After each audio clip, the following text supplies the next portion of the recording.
We just finished watching The Incredible Hulk 2008 with Edward Norton starring as our Eric Bana. That's his name, right? Bruce Banner. Bruce Banner. You're thinking of 2003's Hulk, man. I enjoyed this one as like a continuous sequel to that film, which it kind of fits for, you know? And I also felt the same way until we started watching it. I noticed in the intro shot, that little montage that they do at the beginning, completely new. In my mind, it's like a sequel in spirit. Up until we rewatched it, though. You were up like, they used scenes from the Ang Lee movie? I believed that it was a hard sequel to the Ang Lee 2003 Hulk, but turns out it's not. There are aspects of my personality that I can't control. Is he a shrink? It's a little bit more complicated than that. Bruce, trust me when I tell you, I've heard them all. Not this one.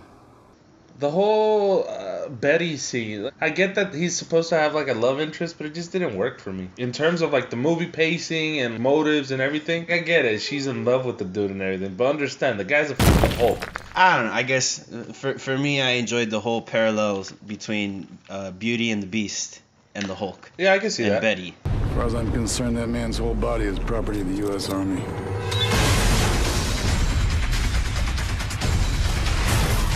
They want it as a weapon. If we let it go, we will never get it back. It did such a great job in casting the villains.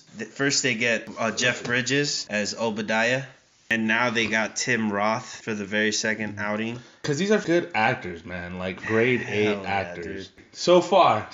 Kind of makes me think about Tommy Wiseau. Are the best actors suited to be villains? I'm no villain. You're all villains. I like Tim Roth as a bad guy, although I think he was underutilized. I found the character a little underwhelming. He's just like a one-track mind character. Well, like any good soldier would be. Yeah, if he followed orders, except for when he didn't. What the hell was that? There's only one thing that can fight that. It's in me. Maybe if I can control it, I can use it.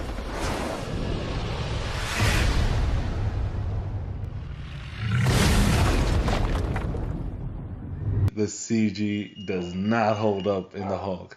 Held up in the Iron Man. The Hulk is kind of a hard character to make seem real anyways. I'll give him a little bit of leeway on that.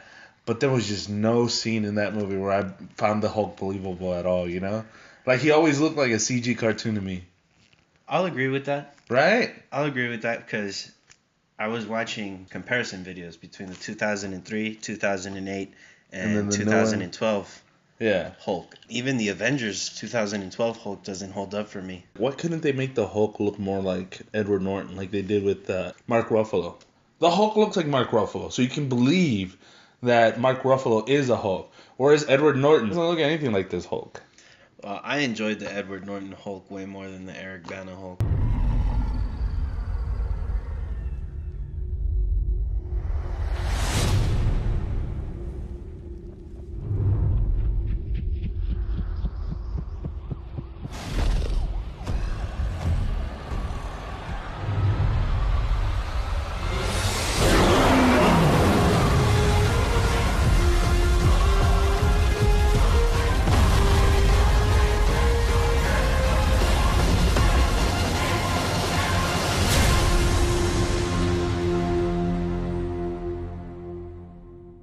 That was our review for The Incredible Hulk. What do you give it, Rob?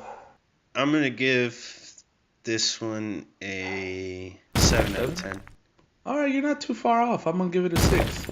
Because like I said, it was whatevers. I didn't hate it, but I didn't love it either.